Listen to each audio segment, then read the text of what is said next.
3 decades in the business. This guy is an author. He's a stand-up comedian, Bar Comedy USA superstar, Steve Sabo, the perfect guest for this edition of the Bar Gig Files. 3, 2, 1, fire!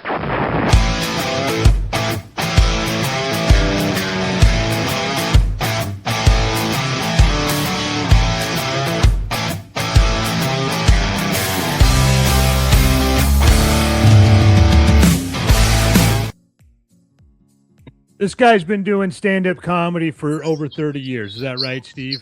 Yeah, it'll be 35 years. Actually, it's 35 years this month. So yeah, it might be 35 right now. Yeah, 35 years this month. That means when some of you were out there arguing over which PlayStation game was the best, this guy was arguing with some drunk dude named Todd in a bowling alley bar in the Midwest. crazy, right? Even beyond that, like there are comics now. You think about that. There are comics now that were not born when I first started headlining, for that matter. It's crazy, right? Crazy. They're just comics that are they're out there doing it now, and they weren't even born when you guys like you and I first started. Right? Crazy. Yeah. It's absolutely crazy. Known for high energy. How do you keep up that kind of a high energy act over 30 years? You know, it's funny because I think I'm just I just naturally like that kind of a person, but I obviously I don't drink like I used to drink. I drink a lot of energy drinks. You know, I drink caffeine all the time, coffee, energy drinks. But it's just kind of like I think it's more of a mental state more than anything else. Like I talk fast, I think fast, and I've got a lot to say. So it's like that energy just kind of transpires, you know, like into my act when I go up there. Plus, I write jokes, you know, to be able to perform with emotion, and I think performing with emotion, you know, brings out the energy. Yeah, I would agree. I always like that type of stand-up the best, where you're passionate about what you're talking about, but it might be something trivial. Absolutely. That's what I think is funnier than anything else, is when the more trivial, the better, right? The smaller the thing that you can make a big deal out of, the funnier it really gets, because people are like, why does he care so much over something so small?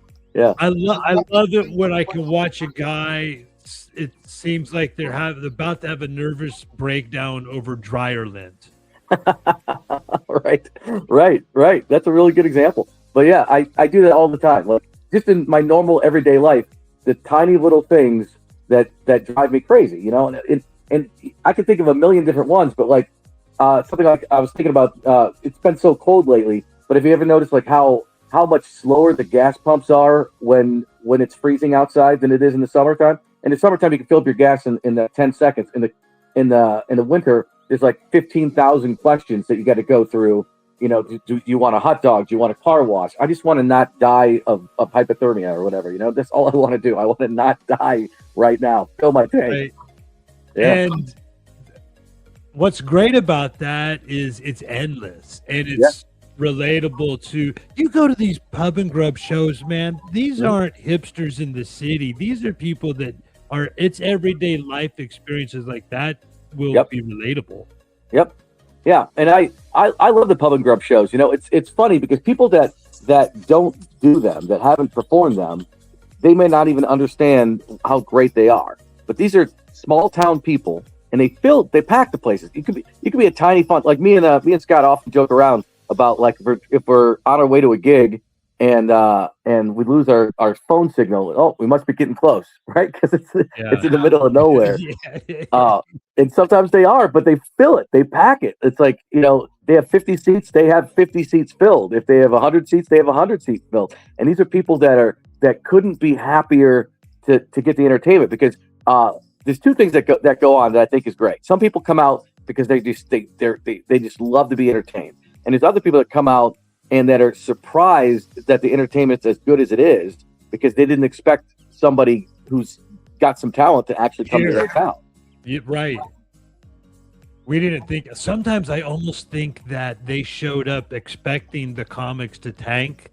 For sure. Absolutely. A lot of them do. I'm sure they do. You know? Yep. And then you leave and you have a new friend. which is great. Absolutely. Yeah. Yeah. And you've seen comics burn out. Oh, so many, and it's so easy to burn out. And that's the funny thing about it, is that I think about how many people started when I started that are not around anymore, and I would say 90%, more than 90%, maybe 95%. Some of them are still in the business, but they may have rotated to something different. Maybe they're just doing cruise ships, or maybe they're doing writing gigs or something like that. But I don't know very many comics at all that started when I started that are still out doing the road, especially the way that I'm doing it. So I love being on the road. I love seeing new places. You know, that's my thing. I love it. I think we all settle into those niches as comics. Like you said, some wind up writing for shows, or some wind up doing cruise ships or different types of gigs. And it's guys like me and you that we kind of are sort of built for the saloon shows. We're built for the road. Yeah. We're built for handling the unpredictable dynamics of what you will get, which is what I think is the best live entertainment anyway. Yeah. To watch is where you don't know what the hell might happen. Absolutely. And it's funny you say that, because absolutely, I think that's what I love the most about it. See, I think a lot of the comics that burn out are the comics that they don't write any new material, and they don't know how to improvise. So they're the comics that have their set act. That's exactly all it is. And the moment it goes off the rails, and let's be honest, if you're doing a bar show, it's going to go off the rails a little bit somewhere. Right. You know, there's going to be a drunk that's going to stumble. Somebody's going to yell something. The bathroom's going to overflow. The ball game's going to be on. I mean, the jukebox is going to start for no reason. I mean, things are going to happen, and you need to be able to know how to handle that. And a lot of these comics that, you know, were raised in the clubs, they were raised in whatever, where it was a perfect environment, but they don't know how to work in an imperfect environment. Right. And have you ever had a situation where you're like, man, this is just soul crushing. Like, this is too much. I have.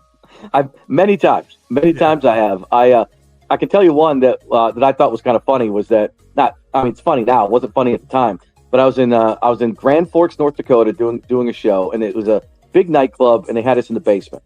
And the stage was set up right below the staircase, so people had to come down the stairs to go into the bar. So it's like a separate bar downstairs. And so what ended up happening, we're on the dance floor, and there's a whole bunch of tables and stuff set up in front, but people had to go down the stairs, you know, to get to that bar and stuff. So we start the show, and there's like nobody there. There's like 4 people there, like maybe 4 audience members, and it's seating for like 200. So there's like 4 audience members. They're not close to the stage. But as the show continues on, people start coming down the stairs, and they're just coming down the stairs like, you know, like normal people are coming down the stairs, having conversations, whatever, not even paying any attention to the fact that there's a comedy show going on. There's a microphone, there's a person there, and they'll stop right in front of you, like 2 feet from you, just having a conversation, yelling at somebody, doing this kind of stuff. By the end of the show, the room was pretty much filled up, but they're all people that they weren't there for the comedy show. Nobody cares at all. So there's maybe 100 people there or so by the end of the show. Where it started with like 4, but it was all just people. The entire show was just people coming down the stairs directly behind you. So anybody that was watching is just watching people come down the stairs. And then at the end of the show, and it was one of the most miserable experiences, getting like almost no laughs, nobody's paying attention. And the guy goes to pay me, and he does pay me. And then he goes, well, next time it'll be better. And I'm like, next time? You're going to do this again? This is terrible. This is the worst.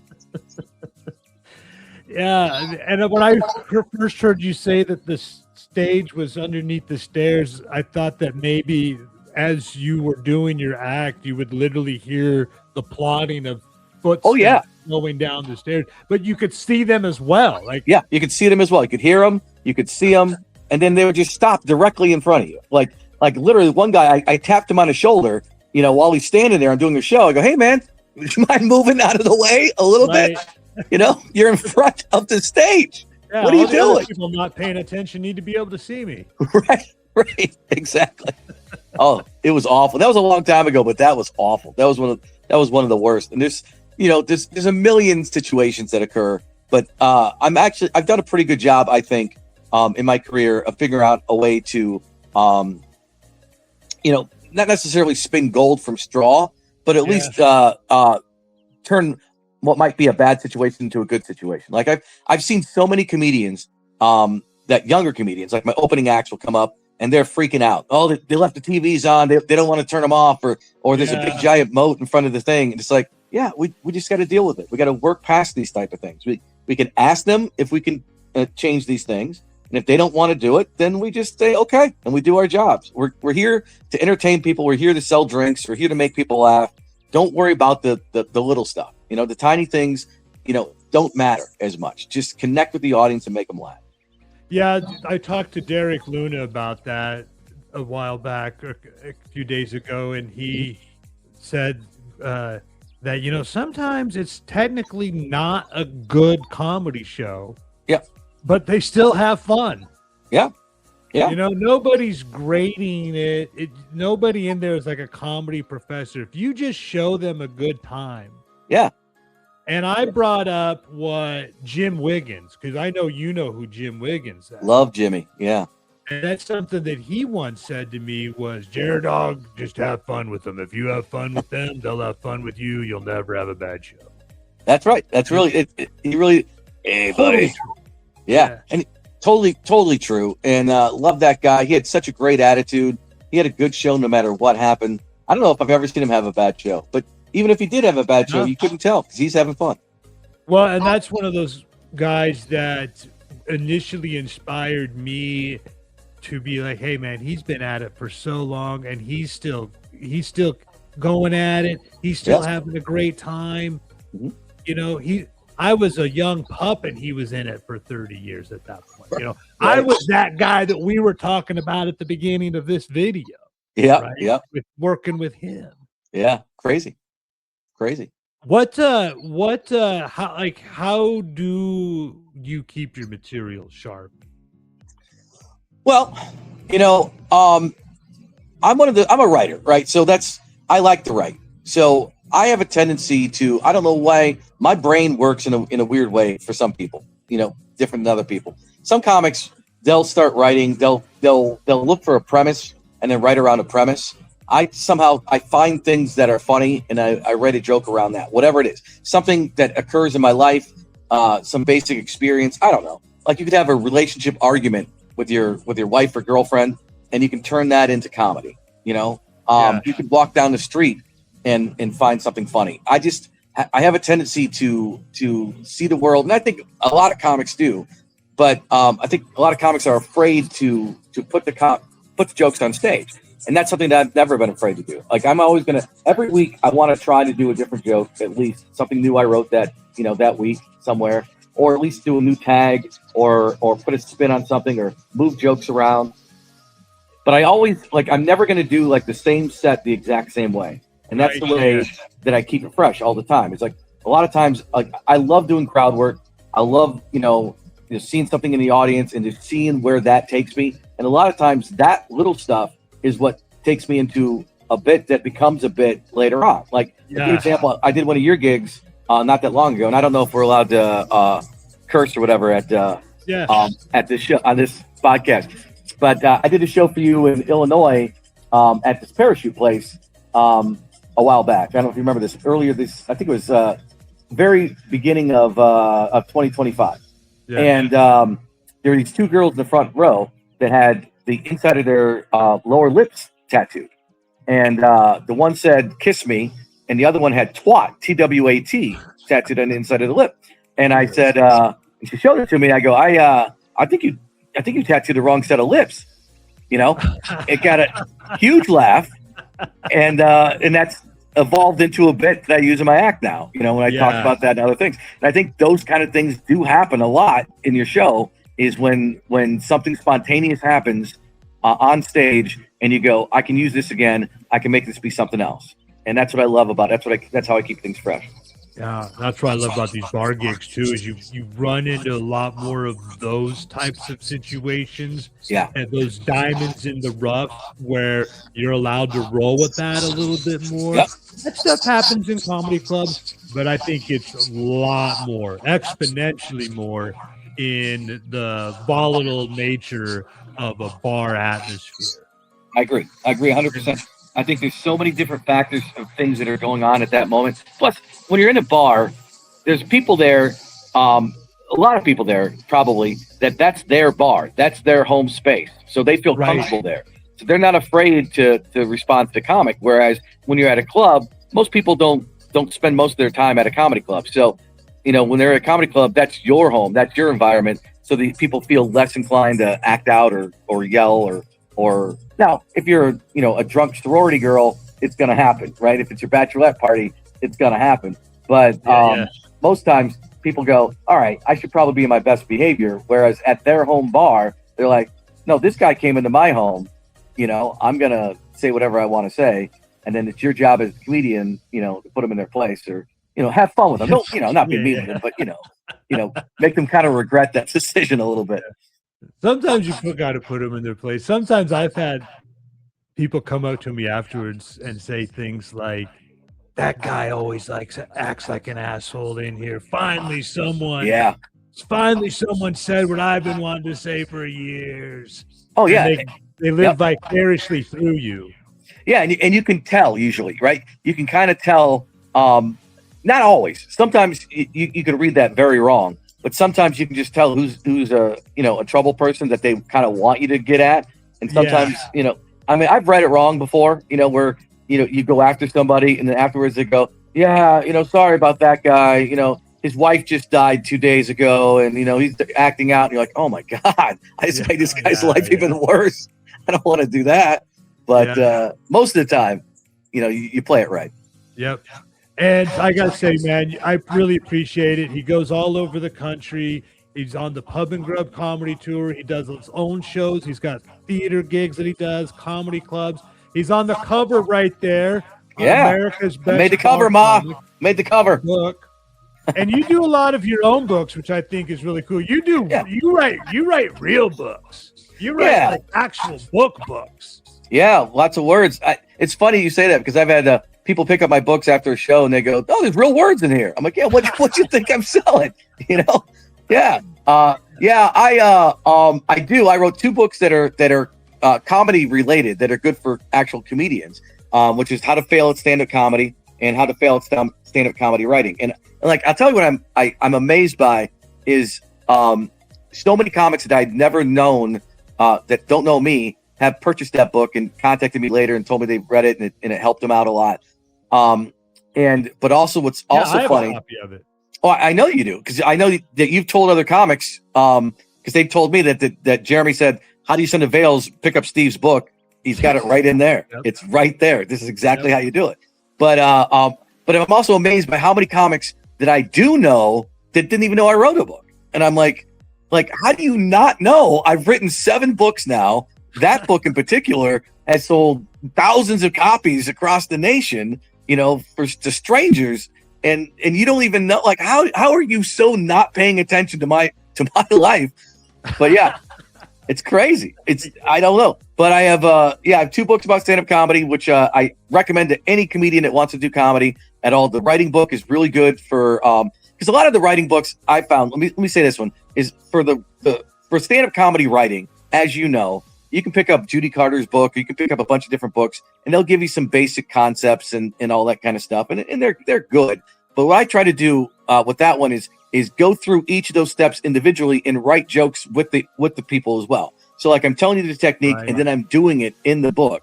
So like if I'm trying to teach you alliteration or something like that, I'll write as I'm writing the bit or writing the book. I'm writing an alliteration joke as well, putting it in there and everything else to let you know in real time how it actually works, and every different type of aspect to it. Where other books, I think, just kind of tell you the techniques and they don't really walk you through it the way that I wanted. Yeah, you give a demonstration. And I think that kind of stuff's necessary. Like when you go to a comedy club, when you take a comedy class, they'll teach you some basic stuff. But these books go into a lot more depth for that and for a lot less money. You pick up the book for $15 on my website. Go to a comedy class, it's going to cost you a couple $100. I try to do what I can to help the other comedy community. And the other books I write are all fiction, books that I would want to read. That's what I think is great. Because when I started, I went to college for for creative writing and journalism. And I always wanted to be a writer, always thought I would be a writer, but it took a long time for me to actually pull the trigger and actually write a book. But I have books that are thrillers, that are mysteries, that are science fiction, that are horror. Just fun stuff. I like it. My newest book actually should be coming out soon. It's called The Reunion, and you're the first person I'm telling about it actually. So cool. Right. I don't know when this is coming out, but hopefully the book will be out in March, and it's about a guy that goes back to his 10-year high school reunion to seek revenge on the people that bullied him in high school. So it's like a psychological thriller / horror book, and I really like this one too. It's a lot of fun. Yeah, I've got the stand-up ones, and then I've also got one about a stand-up on the run. Jester's Run. Yeah. Jester's Run. The very first one. Yeah. I like that one too. Yeah. Thank you, man. Yeah. I've known you for so long. We've known each other for a long time. We really haven't worked together that many times though, because we've been sort of at like parallel paths in our come up years. And so when you're at that level, you know each other and you're friends and you know of each other, but we're always just crossing paths. Yeah. And that's one of the sad things I think about this industry too, is that as you become a headliner and you're on the road all the time, so are all your buddies. Right. If you're successful, they're successful too, and now you're all on the same path, and you don't get to work together as much anymore. Sucks. Yeah. I'm glad we could do this though, like have a quick conversation on it. And this was cool, man. So I'm glad you could do it. Thanks a lot. I appreciate you having me, man. Yeah, I appreciate it. And Steve Sabo, get his books on Amazon. Yep. Amazon, and you get them in an Audible, Kindle, or paperback form. Yep. And if you want them autographed, you can order them on my website, stevesabo.com. Well, there you go. All right. I'm going to give you a virtual round of applause, and then that'll wrap up today's edition of the Bar Gig Files. Thanks, Steve. Thanks, buddy.